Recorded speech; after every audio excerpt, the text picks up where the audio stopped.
Hello friend, welcome to cine wood hub one channel. आज हम बात करेंगे उधार का सिंदूर। 1976 में बनी एक भारतीय हिंदी भाषा की ड्रामा फिल्म है, जिसका निर्माण एल.वी. प्रसाद ने प्रसाद प्रोडक्शंस प्राइवेट लिमिटेड के बैनर तले किया और निर्देशन चंदर बोहरा ने किया। इस फिल्म में जितेंद्र, रीना रॉय और आशा पारेख ने अभिनय किया है और संगीत राजेश रोशन ने दिया है। ये फिल्म तेलुगु फिल्म मनुषुलो देवुडु 1974 की रीमेक है। पारेख को सर्वश्रेष्ठ सहायक अभिनेत्री के लिए फिल्मफेयर नामांकन मिला, जो इस फिल्म के लिए एकमात्र नामांकन था। फिल्म की शुरुआत एक परोपकारी डॉक्टर शिवनाथ से होती है, जो एक अनाथ राजा राजकुमार को देखते हैं, जो अपनी शिक्षा के लिए कड़ी मेहनत करता है और अपनी बहन सीता से अलग हो जाता है। इसलिए वह उसे गोद ले लेते हैं, जो उनकी पत्नी जानकी और बेटे प्रेम को पसंद नहीं आता। साल बीतते हैं, राजा गुनी होता है, जबकि प्रेम पापी, और दोनों उच्च शिक्षा प्राप्त करते हैं। यहाँ राजा एक आड़ू रेखा को कुचल देता है। इसके अलावा सीता का पालन पोषण रिक्शा चालक बुट्टा सिंह के अंतिम प्रेम के अधीन एक बुजुर्ग के रूप में होता है।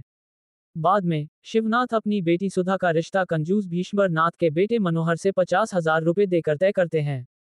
इसके तुरंत बाद प्रेम के भव्य खर्च दिवालिया और पंगु हो जाते हैं।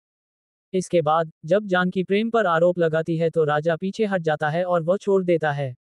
सुधा का विवाह तब रद्द हो जाता है जब राजा भीष्मर नाथ को राशि देने के लिए जमानत देता है।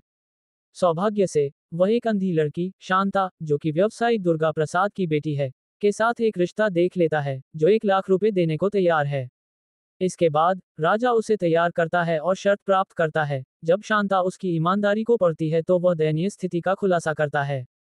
अब राजा चुपके से उसे भीष्मर नाथ को दे देता है और विवाह संपन्न कराता है। इसके बाद राजा अपने प्यार को त्याग कर शांता से विवाह करता है। अचानक वह रेखा को शांता की छोटी बहन को विश्वासघात का आरोप लगाते हुए देखकर चौंक जाता है। इस बीच राजा एक पुलिसवाला बन जाता है, जिसे एक गिरोह को पकड़ने का काम सौंपा जाता है, जिसमें प्रेम भी शामिल है। समानांतर रूप से जब बुट्टा सिंह उसके खिलाफ विद्रोह करता है तो मुरली सीता पर वासना करता है, इसलिए वह उस पर आरोप लगाता है और राजा द्वारा गिरफ्तार कर लिया जाता है। हालांकि वास्तविकता को समझते हुए वह उसे बरी कर देता है और समय के साथ मुरली सीता से छेड़छाड़ करता है। इधर राजा सीता को पहचानता है और दुर्दशा को ठीक करने का वचन देता है।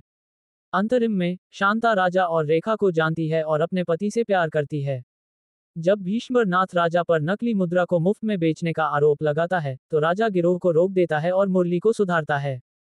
तदनुसार शांता आती है और राजा की महिमा की पुष्टि करती है, जिसे रेखा सुनती है।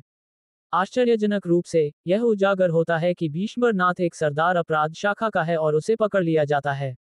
हमारा वीडियो पसंद आया तो लाइक करे, शेयर करे और सब्सक्राइब जरूर कर दीजिए।